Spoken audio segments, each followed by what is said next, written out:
All right, guys, so here we go.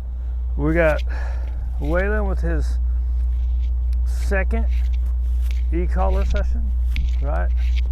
Now, I don't know if, so here's the deal. His recall is pretty dang good, right? Pretty dang good isn't good enough.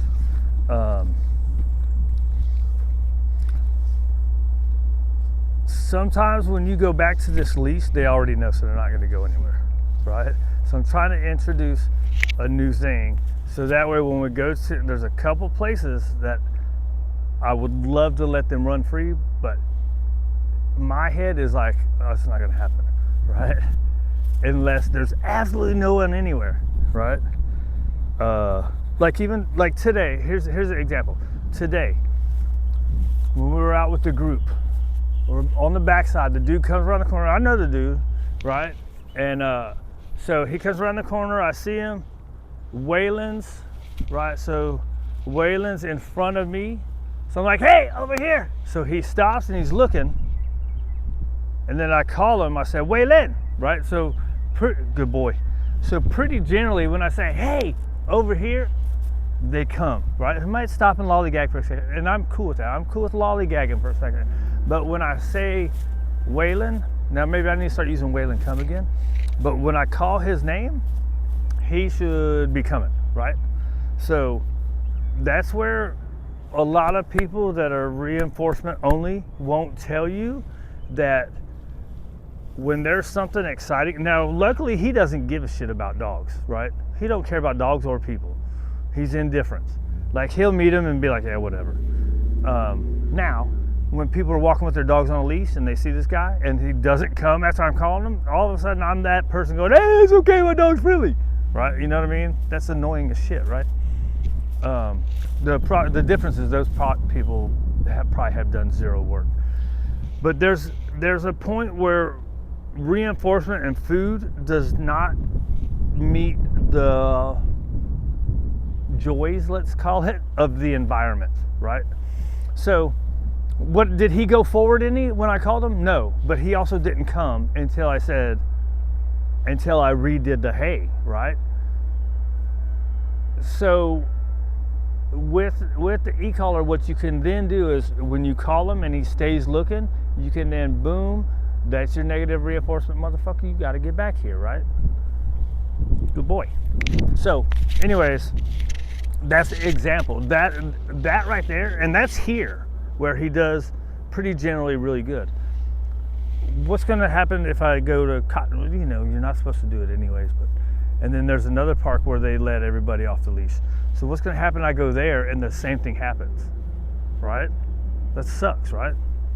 Now, can you get there through positive reinforcement only? Maybe sometimes for some dogs, right? That's I'm not going to say you can never get there because there are people that have done it. How long did it take them to get there? What are your goals to get there? Do you want to do it in 5 or 6 years, or do you want to do it in 1 year? Do you need the help of the tool, or don't you?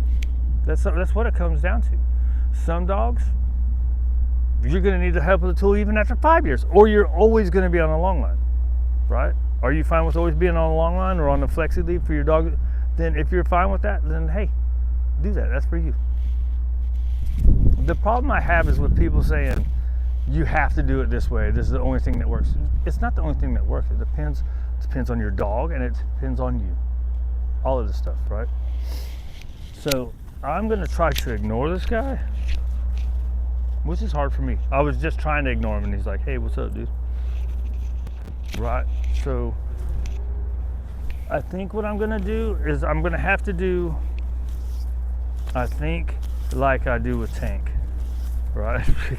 Because you get to a point where it's like, and again, right now we're working in no distractions. Why am I working in no distractions if I need help with distractions? Because we got to give context to what the tool is, right? You have to tell them before you get into it. Now, some people will say, well, don't do lower stem work. I've seen people say that. They want to go higher. So it's like, so in that case, it would then become strictly a correction, right? So we're looking at trying to do, I am, as a negative reinforcement safety valve. Does that make sense? Oh crap. When did that fall off? I don't know what I missed. But anyways, what I just said was, I'm trying to use this as a negative reinforcement safety valve. So most people that I watch do low level stem, and then you'll bump it up when you need to, like I've had to do with tank. Some people will say low level stupid, just go like if their working level is 13, you're just going to work at a 25, right? You find out what level they feel it and you work higher than that, so that way it's an immediate non-negotiable thing. That's what I've heard people say. Good boy. So I'm just figuring it out, right? And this guy's a lot more sensitive than, so what I'm doing is, as negative reinforcement is, hey, sit. Oh, look, our distance is bad, right? Over here.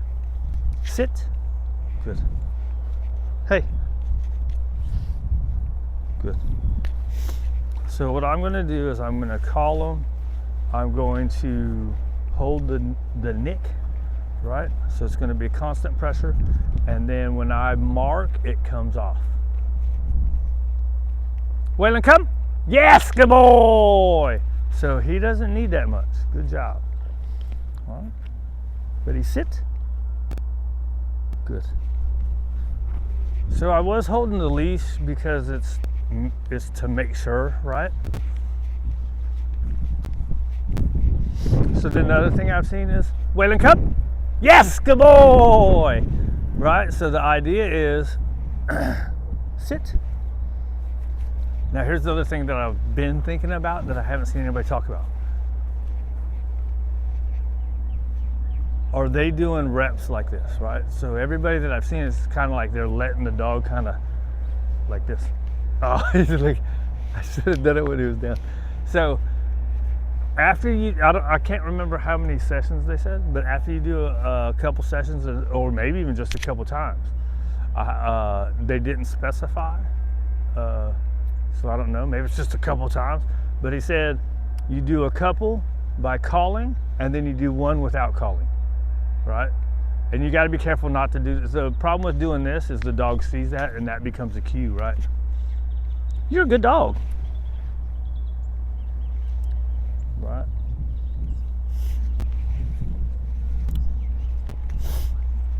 How's it going, buddy? See what I mean? I can't get my guys to go away from me.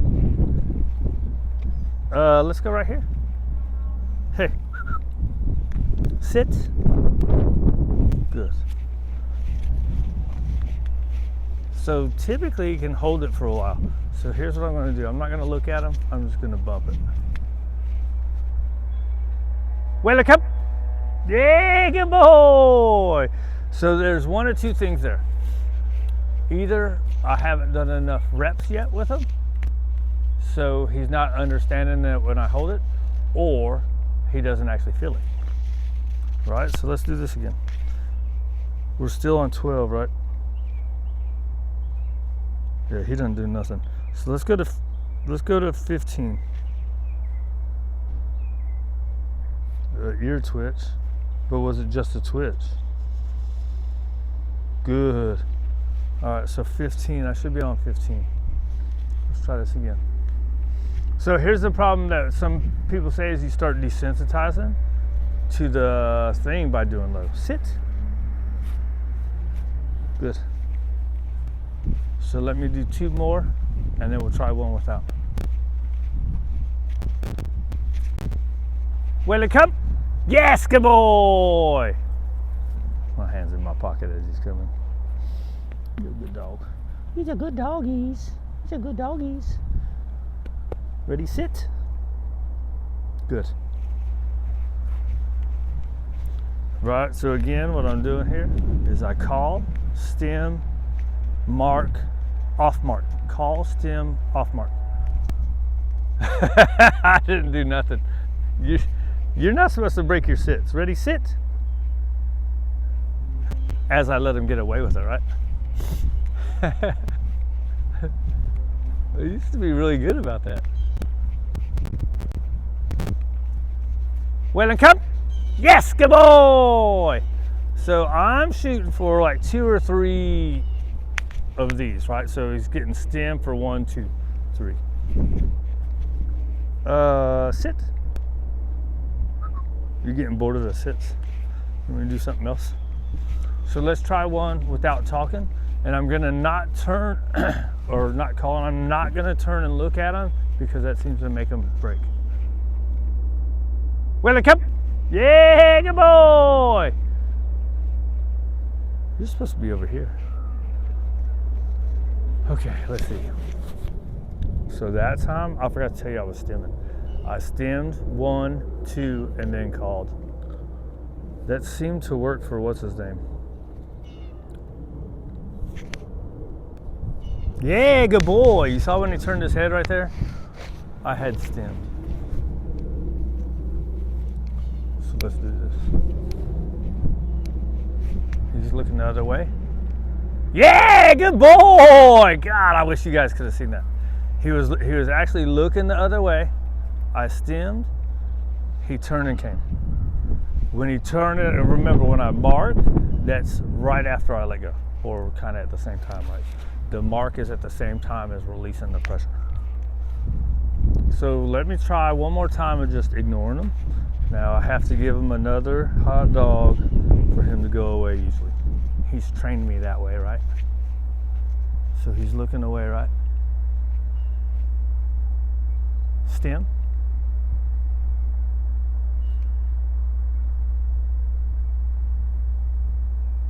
That one was not as good. Good. So why did he, like that one, he flipped and came. That one, he kind of lolly. Now he does get weird about some of the ground, especially after the, okay.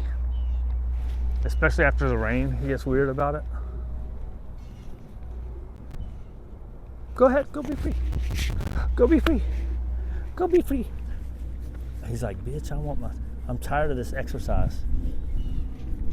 That's a good boy. You're a good dog. You're a good dog.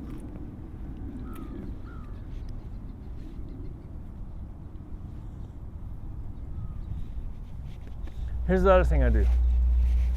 And that's what a lot of people do. How come it's not working right now? Right? So I came across a video the other day that was talking about that. You got to give stuff time to work, right? Good boy. And it's not going to be linear, right? So we're doing a couple good ones. I get an awesome one right there. Then this one's going to be ugly. Then we might go back to another awesome one. And then eventually it becomes all awesome.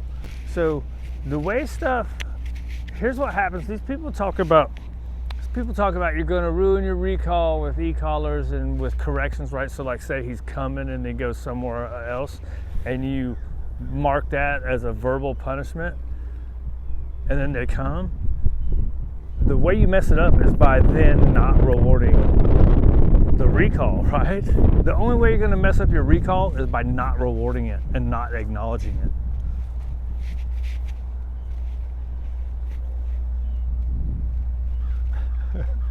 You see? Hey man, you're such a good dog, dude. Okay, so maybe I need to just call it and say, I'm probably, with him, I'm probably gonna go ahead and start going to Cottonwood, maybe Sunday. Cause he really doesn't take much, man. Tank on the other hand, ooh boy. This is a very sensitive guy. He's very sensitive to corrections and energy change. He's like, I want to try one more. So maybe I need to stop moving. The thing is, when I stop moving, they usually come. They might look at me and then go the other way, but they usually come.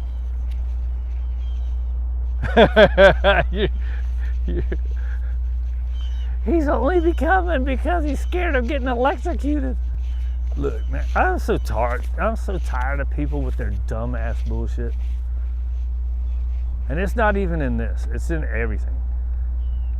And it's always the people that try to act like they're the most caring people that are the biggest douches. Huh? Ain't that right? Let's see what happens here. Maybe it's the leash, right? Oh, so that's another thing, is session sensitive, right? Is he leash sensitive because he knows? Let's see. Let him sniff. Let's go. Stem. Waylon, come. Good boy. Good job.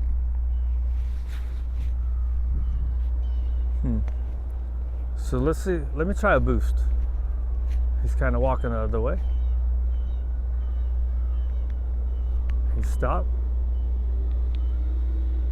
I just boosted it. He don't do nothing. Waylon, come. Ha! He dipped his ear a little. Right?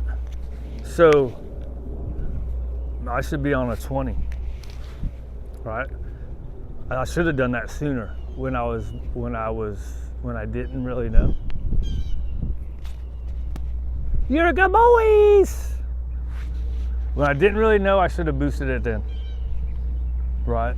That's what I was doing with Tank, is to find out. So watch. Boost. Yes, come. Good boy. So 20. You saw how he kind of dipped. What's going on, buddy? So maybe I should have done 18, right? The dip of the head is a little too much. You're such a good dog. We're gonna call it a session on this. So let me lock this so it doesn't actually turn. You can't actually jack them either. You gotta work hard to accidentally hit the button. That's another people. What happens if you accidentally stem them when nothing's going on? It's really hard to do that. I'm sure you can, and I'm sure it's happened. What you looking at, fool? Yeah, good boy. He's checking out the crows. There you go. You're a good dog. Hold on, let's get you some flirt pole.